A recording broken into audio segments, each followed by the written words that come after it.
दोस्तों दिल से स्वागत है आप सभी का हमारे चैनल पर जिसका नाम है नित्य स्मार्ट अकेडमी। मैं विकास कुमार आज आपके लिए लाया हूं एक नई वीडियो नई जोश के साथ जिसका नाम है पॉलिनोमियल्स। ये क्लास हमने कल आपको कराई थी जो कि पार्ट 1 था। आज फिर से पार्ट 2 लाए हैं जिसमें इंपॉर्टेंट क्वेश्चन हैं आपकी नोटबुक से जो कि बहुत ही ज़्यादा ज़रूरी हैं आपके लिए। तो हम 10 क्वेश्चन लाए हैं जो इतने ज़्यादा अब तक एग्जाम में आ चुके हैं कि बाकी क्वेश्चन उनके सामने कुछ नहीं है। तो ध्यान लगाकर पढ़िए और चलिए शुरुआत करते हुए हम ये वीडियो शुरुआत करते हैं। सबसे पहले पेन यूज कर लेता हूं दोस्तों।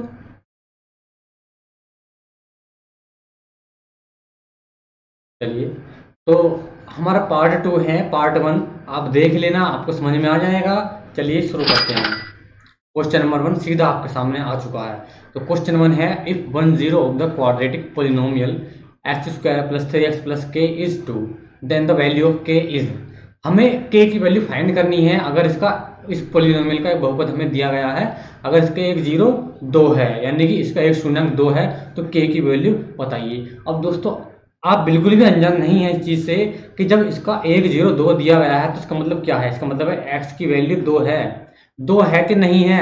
अब जब इसकी वैल्यू 2 है तो इसमें पुट कर दीजिए। पुट करने के बाद जो इक्वेशन आएगी उसे 0 के बराबर रख देंगे और 0 के बराबर रख देने पर के की वैल्यू सीधा आपके सामने आ जाएगी। तो चलिए मैं आपको दिखा देता हूँ किस प्रकार से। तो आइए, जब हमारे पास एक 0 गिवन है 2 है तो x की वैल्यू ही तो है। तो x बराबर जब 2 गिवन है हमारे पास तो इसे सीधा पॉलिनोमियल में पुट कर देता हूं मैं।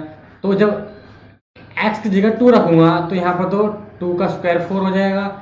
यहाँ पर 3 2 जा 6 और प्लस के, और जब ये 0 है तो इजिकल टू 0 भी लगाना पड़ेगा जरूर। अब दोस्तों 6 और प्लस तो ये 10 हो गया। अब जो 10 इधर पॉजिटिव का है हम इसे राइट हैंड साइड में भेजेंगे तो माइनस का 10 हो जाएगा। तो के की वैल्यू कितनी आ गई बताइए। के की वैल्यू है माइनस के 10। ये आ गई माइनस के 10। इतना आसान क्वेश्चन था, ये कुछ नहीं करना था, सिर्फ x की वैल्यू पुट करनी है क्योंकि उसने हमें बता दिया है कि ये इसका पहले से 0 है। तो चलिए नेक्स्ट क्वेश्चन चलते हैं। ये मैंने इसलिए क्वेश्चन डाला था ताकि आपको बेसिक क्लियर हो जाए। नेक्स्ट क्वेश्चन आपके सामने है एक क्वाड्रेटिक पोलिनोमियल, एक द्विघातीय बहुपद जिसके 0 -3 और 4 हैं। इस क्या बताइए क्या है। यानी कि हमें सिर्फ 0 दे दिए गए हैं। इन 0 की सहायता से हमें एक क्वाड्रेटिक पोलिनोमियल फाइंड करना है। किस प्रकार से आइए करते हैं। ज़्यादा कुछ बड़ी बात नहीं है, बहुत आसान है। चलिए गौर करते हैं दोस्तों। अगर 0 है -3 और 4 तो ये 0 किस प्रकार से फाइंड किए गए होंगे। सीधा सीधा मतलब है जब हमारे पास x + 3 और x - 4 ये दो ब्रैकेट रहे होंगे और इनको हमने जब 0 के बराबर रख दिया होगा तभी तो हमें ये -3 और 4 ये 0 हमें मिल पाए हैं। अब जब ये दो ब्रैकेट हमारे साथ हैं तो इन्हें मल्टीप्लाई कर देने पर ही क्वाड्रेटिक पोलिनोमियल आपके सामने हाजिर हो जाएगा। चलिए मल्टीप्लाई करते हैं, बहुत आसान है। आपके सामने है x की x में गुणा करूंगा तो यहाँ पर मल्टीप्लाई होने पर एक प्रॉपर्टी है कि पावर डिग्री यानी ऐड हो जाती है। अब x की x मल्टीप्लाई करूंगा तो x² हो जाएगा, माइनस का 4x हो जाएगा। अब 3 की मल्टीप्लाई अगले ब्रैकेट में बिल्कुल इसी प्रकार करनी है। ये यहाँ पर 4x है तो यहाँ पर प्लस का 3x हो जाएगा और 3 4 जा 12 हो जाएगा। और साइन एक प्लस का एक नेगेटिव है तो दोनों ही नेगेटिव हो जाएंगे, आप जानते होंगे। तो माइनस का 12 हो जाएगा इक्वल टू 0। अब यहाँ पर हमने देखा कि x² माइनस के यहाँ पर 4x है प्लस के 3x है। माइनस को 4 ज्यादा है, कितना ज्यादा है 1 ज्यादा है। तो माइनस जिसकी यूनिट बढ़ी उसी की तो जीत होगी। यहाँ पर तो 1 यूनिट बढ़ी है तो माइनस वाला जीत जाएगा। इसका मतलब यहाँ पर -x लिख दिया जाएगा। तो x² - x और माइनस का 12 इक्वल टू 0। ये यहाँ पर हमारा पोलिनोमियल फाइंड हो चुका है। अगर आप इसको क्रॉस चेक करना चाहते हैं तो इसके दोबारा से मल्टीप्लाई यानी कि इसको फैक्टर कर लीजिए। बीच वाले टर्म को तोड़कर आपके सामने -3 और -4 बिल्कुल ऐसे ही आ जाएंगे। तो ये बहुत आसान क्वेश्चन था, ज़्यादा कुछ नहीं था। आप फोकस लगाकर पढ़ेंगे तो आप बहुत अच्छे से क्वेश्चन कर पाएंगे। चलिए नेक्स्ट क्वेश्चन चलते हैं। नेक्स्ट क्वेश्चन ये रहा आपके सामने। if the zeros of the quadratic polynomial x square plus a plus 1 x plus b are 2 and minus 3 then find the value of a and b। अब यहाँ पर इसने हमें जीरो फिर से दे दिए हैं, 2 और -3 और एक पोलिनोमियल भी दे दिया है, पर यहाँ पर इसके बीच में आप देखेंगे दो कांस्टेंट टर्म हैं a और b। इनकी हमें वैल्यू फाइंड करनी है। किस प्रकार से करेंगे, बहुत आसान है, आइए देखते हैं। जब हमें इसने दो जीरो गिवन कर दिए हैं 2 और -3, तो मैंने अभी पहला क्वेश्चन नंबर 1 में क्या किया था, मैंने उस जीरो की वैल्यू गिवन पोलिनोमियल में पुट कर दी थी। तो मुझे यहाँ भी जब दो जीरो हैं, कितने भी जीरो हों, वैल्यू पुट कर देनी है। आपके सामने दो इक्वेशन आ जाएंगी, उन दोनों इक्वेशन को जीरो के बराबर रखने पर सोल्व करते ही दो कांस्टेंट टर्म है, इसका मतलब दो इक्वेशन आएंगी, तो उन दोनों की वैल्यू वहां से फाइंड कर सकते हैं। चलिए मैं बता दे रहा हूँ किस प्रकार से कर सकते हैं। सबसे पहले x की जगह मुझे 2 पुट कर देना है, तो स्क्वायर है तो यहाँ पर 4 हो जाएगा, a प्लस 1, अब यहाँ पर x की जगह तो 2 रखेंगे तो यहाँ पर 2a हो जाएगा, प्लस का 2a, सीधी मल्टीप्लाई कर दे रहा हूँ, आप बाद में करके देख लेना, बहुत आसान है, प्लस 2। इसी प्रकार b हमारा ऐसे ही रहेगा, क्योंकि ये तो कांस्टेंट टर्म है, हमें सिर्फ x की वैल्यू पुट करनी है। अब ये 0 है तो यहाँ इक्वल टू 0 में रखना पड़ेगा। अब ये 4 और 2 6 हो गया, तो पहले मैं लिखता हूँ a का पद 2a plus b plus 6 is equal to 0। ये मैंने माना कि इक्वेशन नंबर 1 है। अब जिस प्रकार से मैंने 2 पुट कर दिया है x की जगह, उसी प्रकार से -3 भी बिल्कुल पुट करना पड़ेगा। तो पुट करने के बाद देखिए यहाँ पर क्या आएगा, यहाँ पर आएगा 9, क्योंकि माइनस करने पर माइनस माइनस पॉजिटिव हो जाएगा, और -3 की जगह यहाँ पर माइनस का 3a और माइनस का 3 प्लस b, क्योंकि b तो हमें कुछ वैल्यू पुट नहीं है, इसका वैल्यू फाइंड करनी है, इज इक्वल टू 0। अब 9 माइनस 3 इज इक्वल टू 6 हो गया, और -3a -3 और प्लस b ऐसे रहेंगे। अब ये माना मैंने इक्वेशन नंबर 2 है इज इक्वल टू 0, तो ये इक्वेशन नंबर 2 मैंने मान लिया। अब इक्वेशन नंबर 1 और इक्वेशन नंबर 2 को अगर मैं गौर से देखूं तो a और b यानी कि दोनों इक्वेशन में a b दोनों मौजूद हैं। इसका मतलब हम इन दोनों इक्वेशन की मदद से a b की वैल्यू फाइंड कर सकते हैं बहुत आसानी से।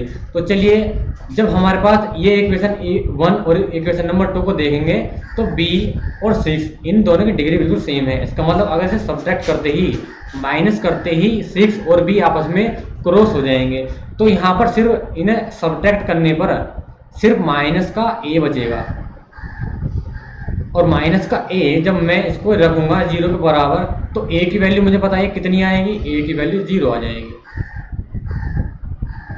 तो a की वैल्यू तो हमें फाइंड हो चुकी है। अब हमें सिर्फ b की वैल्यू और फाइंड करनी है। जब a की वैल्यू हमारे पास 0 है, तो कोई सी भी इक्वेशन में a की वैल्यू पुट कर दीजिए। चलिए मैं इक्वेशन नंबर 1 में a की वैल्यू पुट कर दे रहा हूँ, तो 2a, अब मल्टीप्लाई 2 कर 0 होती ही तो 0 हो जाएगा, 2a, बाकी बचा b प्लस 6, तो ये जो b प्लस 6 बचा यहाँ पर देखिए यहाँ, तो ये 6 इधर जाएगा राइट हैंड साइड में, तो माइनस का 6 हो जाएगा। तो b की वैल्यू हमारे पास कितनी आ जाएगी, b की वैल्यू -6 आ जाएगी। तो देखा आपने कितना आसान था। जब हमारे पास 0 गिवन है, सिर्फ उनकी वैल्यू पुट करनी है, आपका क्वेश्चन आगे आपको हल होता हुआ नजर आ जाएगा। चलिए नेक्स्ट क्वेश्चन की तरफ चलते हैं। नेक्स्ट क्वेश्चन ये आ गया आपके सामने, चलिए पढ़िए इसके। इसको find the zeros of the polynomial x² + 1/6x - 2 and verify the relationship between the coefficients and the zeros of polynomial. अब यहाँ पर हमें एक बहुपद दिया गया है, हमें सबसे पहले तो उसके जीरो फाइंड करने हैं, उसके बाद हमें इसके कोएफिशिएंट और उसके जीरो में एक रिलेशन फाइंड करनी है, दिखाना है वेरीफाई किस प्रकार से वो दोनों आपस में मैच करते हैं या रिलेशन रखते हैं। तो ये ज़्यादा बड़ा क्वेश्चन नहीं है, आपको सिर्फ इसके फैक्टर करने हैं सबसे पहले। तो हमारे पास जो गिवन पोलिनोमियल है, इसको इस प्रकार लिखता हूँ मैं, x², सबसे पहले इसमें से 1/6 मैंने कॉमन ले लिया, तो यहाँ पर तो x²/6 हो गया, और यहाँ पर हो गया प्लस का x, और ये माइनस का 2/x करेंगे तो माइनस का 1/3 आ जाएगा।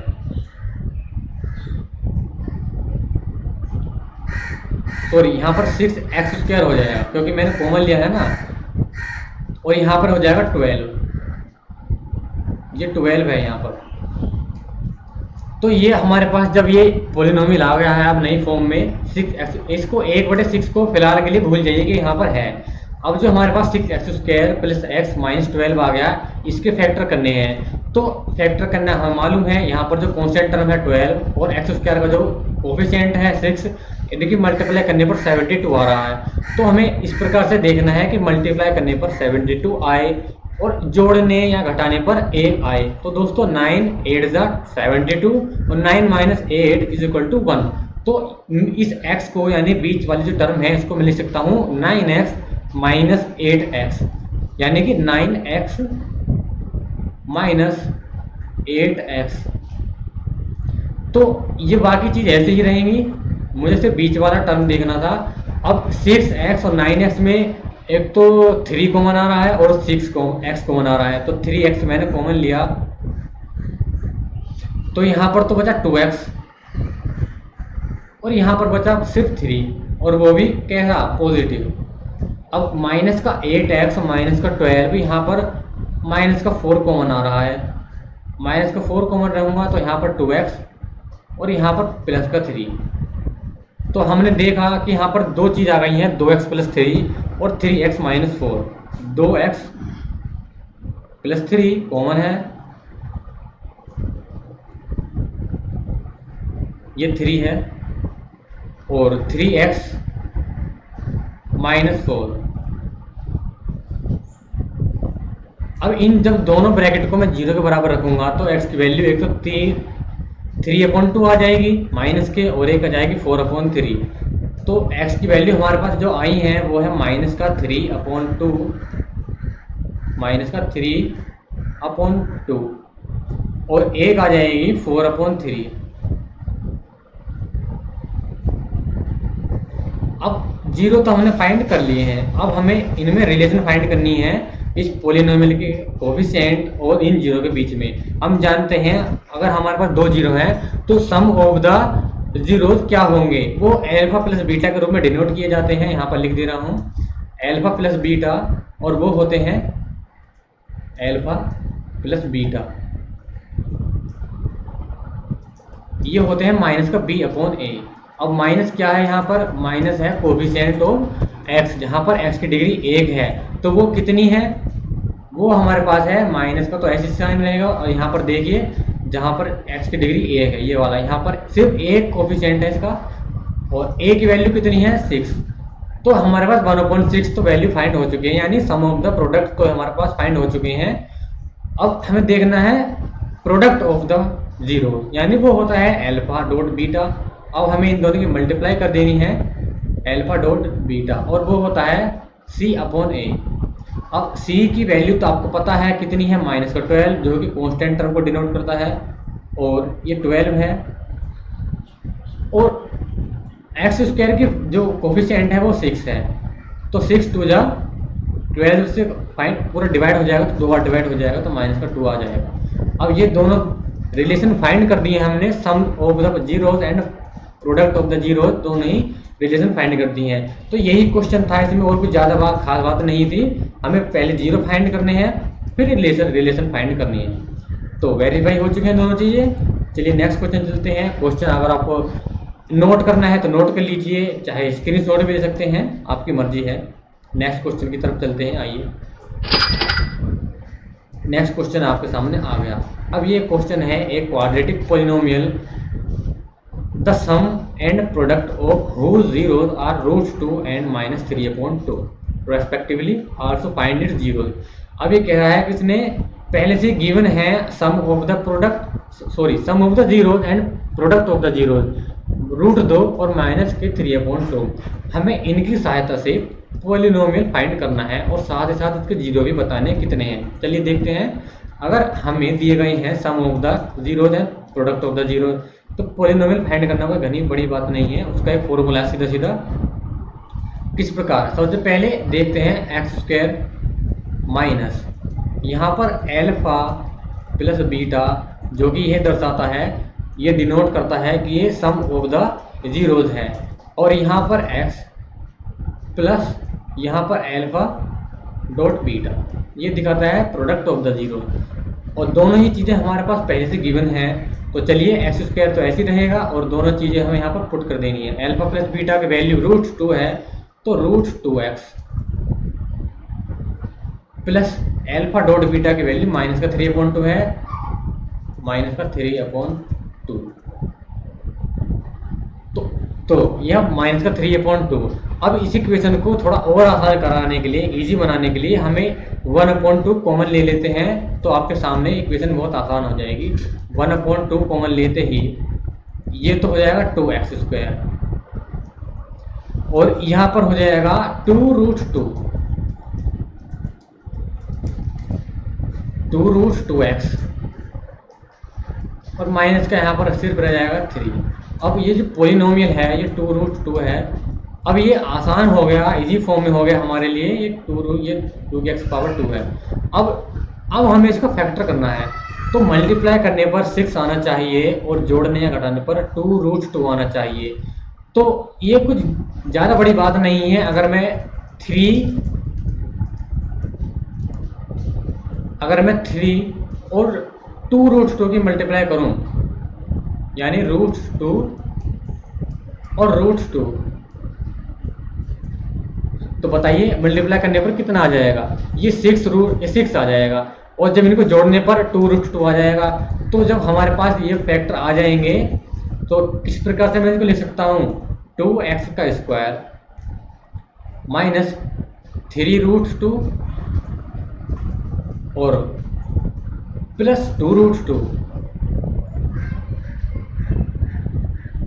Sorry √2x।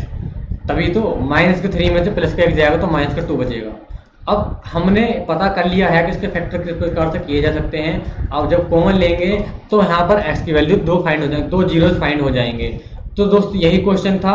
अब मैं आपको करके दिखा देता हूँ। अब यहाँ पर से इसको और इसको मैं एक साथ लूँगा और इसको एक साथ लेने पर x की 2 वैल्यू आ जाएंगी और वही आपके जीरोस हो जाएंगे। पॉलिनोमियल तो यही था हमारे पास, ये जो आ गया है। ये पूछ रहा था ना एक क्वाड्रेटिक पॉलिनोमियल, तो ये पॉलिनोमियल आ गया और जीरो भी इसके आ जाएंगे। आप मैं इसे छोड़ दे रहा हूँ, आप निकाल लेना, बहुत आसान है, ज़्यादा बड़ी बात नहीं है। नेक्स्ट क्वेश्चन की तरफ चलते हैं। आने वाले जो क्वेश्चन है, ये क्वेश्चन नंबर 6 से 10 तक, ये बहुत इंपॉर्टेंट क्वेश्चन है। यही क्वेश्चन है जो कई बार आपके एग्जाम में आ चुके हैं।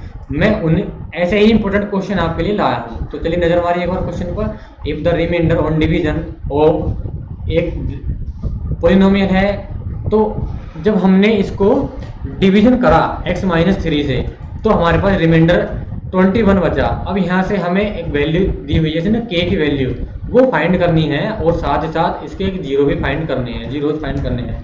तो जब हमें x-3 से इसको डिवाइड करना पड़ा, तो वो x-3 किस प्रकार से आया, इसको यानी कि डिवाइड हो गया, इसका मतलब ये पूरी तरह से इसका फैक्टर है। यानी कि x-3 से जब डिवाइड करने पर 21 बचा, तो इसका मतलब है x = 3, क्योंकि इसने इसको डिवाइड कर दिया, इसका मतलब ये इसका फैक्टर है। तो x = 3 इस पोलिनोमियल में पुट कर देते हैं, तो आपके सामने एक नया पोलिनोमियल आ जाएगा। वो हमें सोल्व करना बहुत आसान रहेगा। तो 3 3 की क्यूब 27 प्लस 2 और प्लस 18 प्लस kx, और k की वैल्यू हमें फाइंड करनी है। तो k की वैल्यू तो हमें पता नहीं है, k ऐसे रखते हैं, और x की वैल्यू यहाँ पर 3 और प्लस के 3 = 0।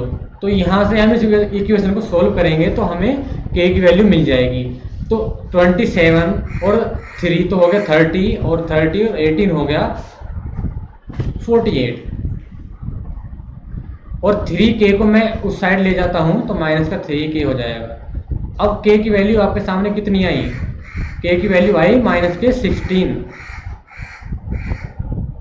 तो k की वैल्यू तो मैंने फाइंड कर ली।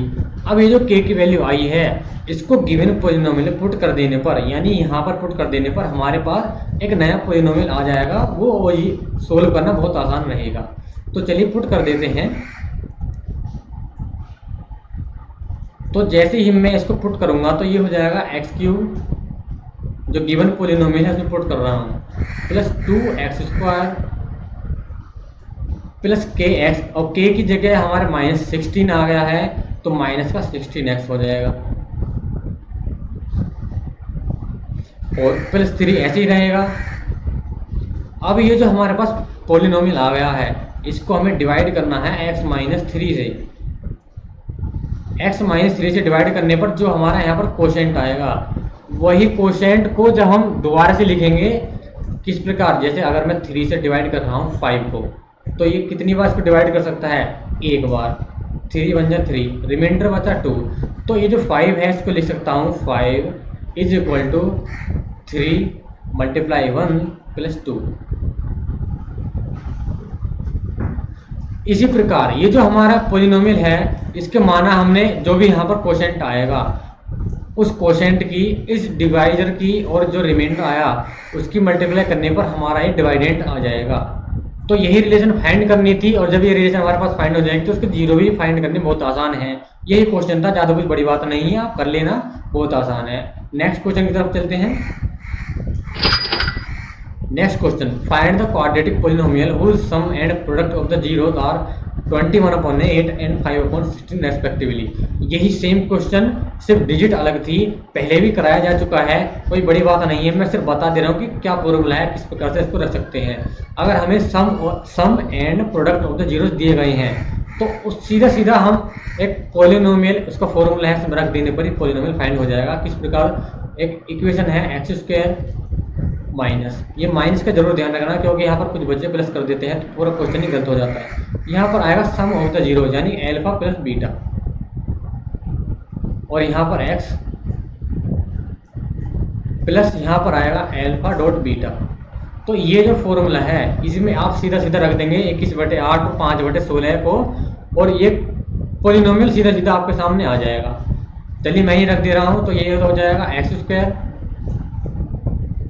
माइनस सम दे रखा है हमारे पास जीरोस का 21/8 x plus alpha dot beta है हमारे पास 5/16। तो या तो इस क्वेश्चन को यहीं पर छोड़ दीजिए, ये हो चुका है, या आप इसका एलसीएम लेकर इसको और इजी बना सकते हैं, शॉर्ट फॉर्म में लिख सकते हैं। तो मैं इसको यहीं छोड़ दे रहा हूँ, आप और आगे करना चाहें तो कर सकते हैं, आप बिल्कुल फ्री हैं। चलिए नेक्स्ट क्वेश्चन की तरफ चलते हैं। नेक्स्ट क्वेश्चन है, if alpha and beta are the zeros of the polynomial, आपके सामने गिवन है, then find the value of alpha plus beta and alpha beta. तो ये जो पॉलिनोमियल दिया गया है, हमें सिर्फ इसमें कुछ बड़ी बात नहीं है, पहले इसके जीरो फाइंड करने हैं, और अल्फा प्लस बीटा और अल्फा बीटा यानी sum of the product and sum of the zeros and product of the zeros सिर्फ फाइंड करने हैं। तो चलिए इसका फैक्टर करने बता दे रहा हूँ। पॉलिनोमियल गिवन है x² - 4 √3x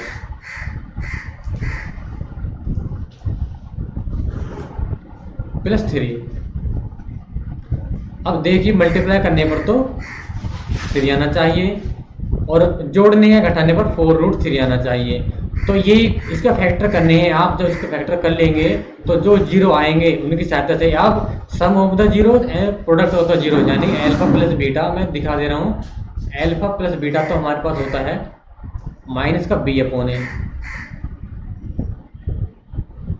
और अल्फा डॉट बीटा यानी कि प्रोडक्ट ऑफ द जीरो, ये होता है c/a बराबर c/a। तो यही जब जीरो फाइंड हो जाएंगे तो इसमें सीधा सीधा रखने पर अल्फा प्लस बीटा और अल्फा बीटा दोनों ही फाइंड हो जाएंगे। तो नेक्स्ट चलते हैं, ये क्वेश्चन कुछ ज़्यादा खास नहीं था। चलिए अब नेक्स्ट क्वेश्चन है, find the zeros of the polynomial 5t² + 12t + 7y factorisation and verify the relation between the zeros and coefficient of the polynomial. Same question पहले भी कराया जा चुका है। ये बिल्कुल वहाँ पर इसका जो वेरिएबल था वो x था, और यहाँ पर t है, तो t x कुछ भी हो सकता है, इसमें कंफ्यूज होने की जरूरत नहीं है। पहले हमें इसके फैक्टर करने हैं, तो फैक्टर करने आपको पता है, आइए करते हैं। 5t² plus 12t plus 7। अब देखिए यहाँ पर 5.7 यानी कि 35, मल्टीप्लाई करने पर 35 आना चाहिए, और जोड़ने घटाने पर 12 आना चाहिए। तो दोनों ही चीज़ें आपके सामने हैं, 7 और 5। 7 × 5 = 35 और 7 × 5 = 12, यानी 7 × 5 = 35 और 7 + 5 = 12। इन दोनों की सहायता से ही हम जीरो फाइंड कर सकते हैं। तो दोनों ही जीरो आपके सामने आ जाएंगे। तो जब दोनों जीरो आपके सामने आ जाएंगे तो उनकी सहायता से आप रिलेशन फाइंड कर सकते हैं। बहुत आसान है। चलिए नेक्स्ट क्वेश्चन चलते हैं। अब नेक्स्ट क्वेश्चन है on dividing x³ - 5x² + 6x + 4 by a polynomial gx, the quotient and the remainder were x - 3 and 4 respectively, find gx। तो ये क्वेश्चन बहुत आसान था। इसने एक ही बात कही है, अगर मैं 4 को 4 से डिवाइड कर रहा हूँ 7 को, तो एक बार जाएगा 4/4, यहाँ पर रिमाइंडर बचेगा 3। तो यहाँ पर इसने हमें 7 दिया है, 3 दिया है, 1 दिया है। सिर्फ यहाँ पर ये नहीं दिया है कि डिवाइड किससे करना है, वो gx कह दिया है इसने। तो वो gx हम फाइंड कर सकते हैं, नहीं कर सकते हैं, बाकी सारी वैल्यू दी गई हैं, सिर्फ gx नहीं फाइंड किया है, वो हमें फाइंड करना है। चलिए हम करते हैं इस क्वेश्चन को, इस प्रकार से कर सकते हैं। तो ये इसने कहा है x - 3 जब इससे डिवाइड करना है हमें, गिवन पॉलिनोमियल है x³ माइनस के 5x² + 6x + 4। इसने जब इसको सिर्फ डिवाइड किया था तो इसका जो कोशेंट था वो तो आया x - 3 और रिमाइंडर आया इसका 4। तो हमें इस जो नंबर है इसको लिख सकते हैं divisor multiply by quotient plus remainder. तो हमारा ये आ जाएगा। अब ये जो इसने -x - 3 है, ये हमें पता नहीं है कितना है, तो ये हमें फाइंड करना है। सिर्फ इसकी और इसके मल्टीप्लाई करने पर इसको जब डिवाइड कर देंगे तो हमारा वो फाइंड हो जाएगा। बहुत आसान है। जैसे अगर हमें यहाँ पर 4 की जगह x ले रहा हूँ तो 7 किस प्रकार से लिख सकता हूँ, 7 = x मल्टीप्लाई बाई 1 और प्लस यहाँ पर रिमाइंडर है 3। तो ये जो x है इसको मैं यहीं पे रख सकता हूँ और बाकी सभी चीज़ें, जैसे ये 3 है तो उधर -7 - 3, तो ये कितना आ गया, 4 आ गया। और जो 4 है ये जरा देखिए, यहाँ पर भी तो 4 है। इसी प्रकार से हम इस सवाल को भी कर सकते हैं। सिर्फ हमें देखना है कोशेंट कितना है, रिमाइंडर कितना है, और आपका क्वेश्चन सोल्व हो जाएगा। तो ये आज का लास्ट क्वेश्चन था। दोस्तों वीडियो अच्छी लगी हो तो एक लाइक कर देना। एक लाइक तो बनता ही है, काफ़ी मेहनत लगती है। और आप सभी का स्वागत करते हुए मैं इस वीडियो को यहाँ पर स्टॉप कर रहा हूँ। चलिए थैंक यू दोस्तों, आप सभी का स्वागत है एक बार फिर से हमारे चैनल का नाम ध्यान रखिए, नित्य स्मार्ट अकेडमी। ये चैनल सिर्फ एकेडमिक्स के लिए बनाया गया है, 9 से लेकर 12 तक क्लास के लिए। अभी मैथ्स की वीडियो आ रही हैं ज़्यादा, कोई बात नहीं। हमारे एक सर जी अभी और आने वाले हैं, वो आपको फिजिक्स केमिस्ट्री दोनों ही चीज़ें आपको पढ़ाएंगे, तो सब्सक्राइब कर लीजिएगा। थैंक यू दोस्तों।